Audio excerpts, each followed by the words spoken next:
ยินตามนั้นคือคำที่ฉันท่องจนขึ้นใจเมื่อเธอยังมีคนอยู่เคียงข้างกายได้มองไกลๆก็พอใจแล้วตำแหน่งคือคนแอบรัก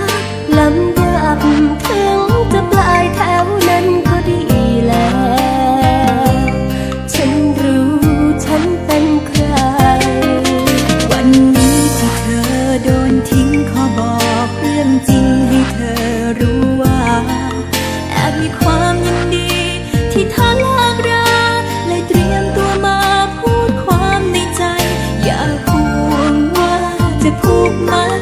ไม่ทำให้ต้องวุ่นวายขอไม่มากมายช่วยรับฟังเธอคบไว้แก้เหงาได้นะฐานะอะไรก็ได้จะให้ฉันเป็นอะไรก็ตามแต่ใจของเธอวันหนึ่งเธอมีที่ไปจะจบยังไงรับได้เสมอแค่เป็นตัวเลือกของเธอยังดีกว่าเธอ